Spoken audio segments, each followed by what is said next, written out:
So this is my favorite case for Computex 2024, and it's actually from Computex 2023. The case is finally getting done. This is the Alta D1 from Silverstone. The quick run through mechanically, and Silverstone does have other stuff we'll look at today, but what I liked was not just the 5 1/4 drive support, but the fact that all this stuff pops in and out pretty easily.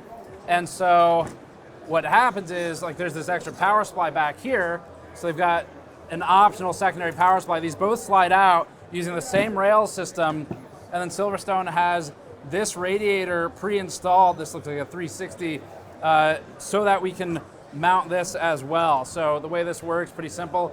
There's a latch here, like basically just a hook, that will hook in up here on that protruding mount, we'll call it, and then down below it, there's just this security latch to hold it into place. So this will slide in here like this, hooks over, comes down, and then the latches come out like that, the motherboard tray. So this also uses these kind of bolt action screws on the back, and the whole tray is removable, which for us is always great because test bench.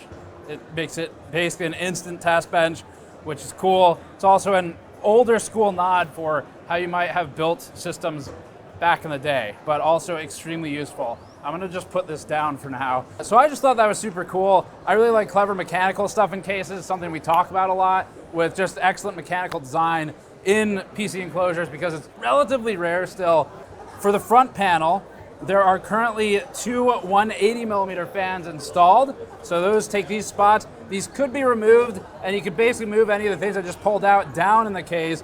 And alternatively, in the top up here, they have room for an additional 160. So there's the 2 180s below it, 160 could go up top, and then that kind of completes the front modularity configurations. And check out this Silverstone technology.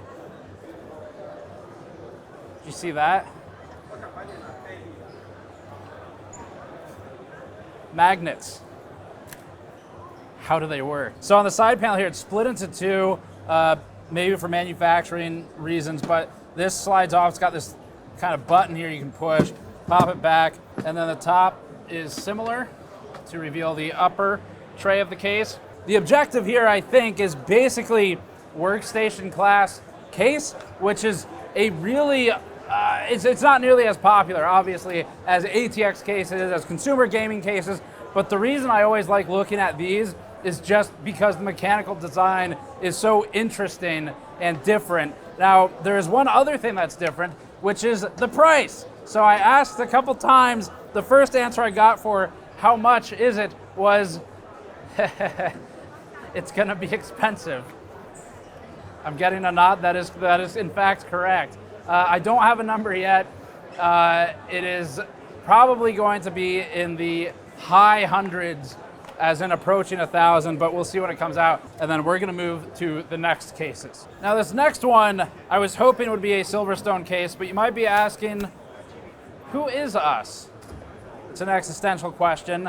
So we're gonna move to this case instead. This is the CW04. This is another expensive case that I want to talk about just because it is, again, super cool and interesting and different. Now, Silverstone, over the years, we've kind of gently prodded them about some of the naming, and they've improved. This stands for crown. The W is part of the crown part. It's not a separate word. So this is an older school HTPC case. It is a 5U sizing. The front has this kind of nice opening mechanism with all the super thick aluminum. They've got a couple things that are HTPC focused, like this LED cover for the hard drive LED if you wanted to have varying degrees of hiding it for actual home entertainment type use. And if we look down inside of the case, so currently 360 support centrally on this rail, which there are a couple pieces here that can remove. So this is a GPU support. You see these large plastic feet that can be mounted different locations, manipulated. That'll hold the GPU in place if it needs it. And then next to it, we can now remove the rails, which I think this might be all plugged in and connected, so we won't really take it out. But you can see that it can hinge up and come out. I'm gonna leave it in just because it's got a liquid cooler mounted to it right now, including the tubes. Side over here, there's 3 fan slots. The GPU's in a kind of standard location. They've got some pass-throughs, and I mean that's. Oh, and then there's one more fan mounted back here underneath. So for airflow, the curiosity I had on this one, if I were to set it up and test it, would it be better as a complete negative pressure system? So there's a lot of downsides to that. The biggest one is probably dust in an HTPC environment, but the cool thing about it would be leveraging all the holes elsewhere in the case to try and cool it. So anyway, pretty interesting setup. Price is TBD on this. Release is supposed to be in Q4, and it's got this large panel for the top as well, so we'll just kind of show that. So that is the top panel. Pretty cool. Just large piece of aluminum again with a dust filter on it, and then that's the HTPC. It's a big one. It's for modern GPUs, I guess. Okay. Oh, and then this will just show as the first appearance I've seen at Computex of the NVIDIA SFF Ready initiative. So we talked about that in news. It was one of the only things that NVIDIA announced that I actually cared about or thought was interesting. And what they're basically doing is saying, if it has this badge and the video card has the badge, then the things are compatible. It's a really simple system of just yes, no, as for small form factor, which is desperately needed because cards are huge now. Let's move on to some more traditional cases. Okay, so those were the most mechanically interesting or just design-wise interesting cases. Now we get back to some more normal stuff. This is the Fara 514X. We covered the Fara R1 years ago in our case testing, and Silverstone's trying to get something back into the more mid-rangey market where this is supposed to be a $100 case, and it will come with, so the 514X will come with 4 ARGB fans at 120 millimeters with a hub, and then from a design standpoint, I guess the thing I liked about it is there's an infinite supply of fish tank cases and aquariums. Aquarii, doesn't matter.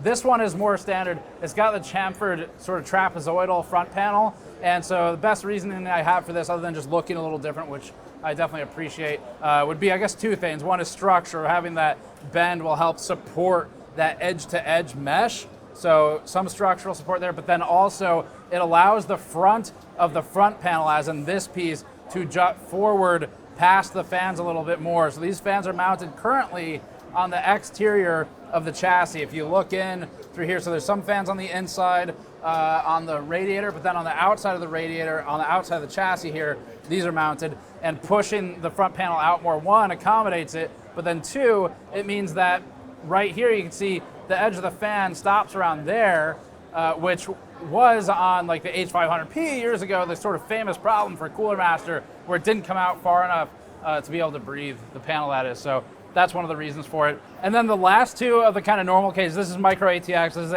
H2M, it's supposed to be also about $100.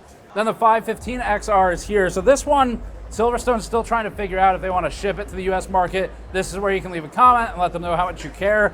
The reason they're trying to figure it out is because the case is shorter in this dimension. So in that way, it's a little bit of an older style tower that you might have seen the US decades ago. But the reasoning for it is because currently it's targeted at the Asian market. They are considering bringing it to the US market. The biggest limitation is going to be that video card length, where with the cards being the size they are today, Silverstone is worried that customers will buy the case, be excited to build in it, and then realize that their video card does not fit.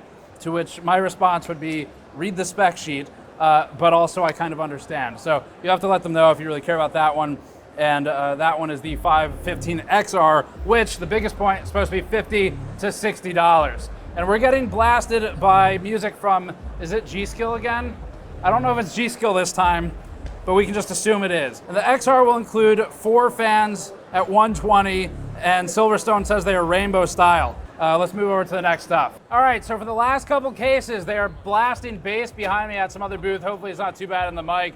This is the CS383. We actually built basically a storage server for our office with the 381, I think it was, a couple years ago, and that was a flat version of this. So this is a different variation, but it's in the same family.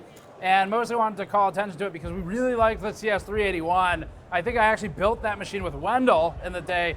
And this current layout has 2 sets of 4 3.5-inch drives. So the sleds pull out, and then back here there is connection options that are pre-installed. So it's basically another sort of home NAS type of option or mini server. On the bottom, there's currently a second power supply. This is optional. So basically what they're doing is you can pull out this plate that's here. That's the cover plate. And then instead could put in another 4 drives or do the second power supply in the bottom. On the side, it's kind of some of the same features we talked about like in the other case, which is just this really rigid vertical GPU support structure. It fits huge motherboards, SI EEB, and they're trying to do $400 hopefully in Q3. And then I think that kind of covers, oh, and a 5 1/4. It can do 5 1/4 as well.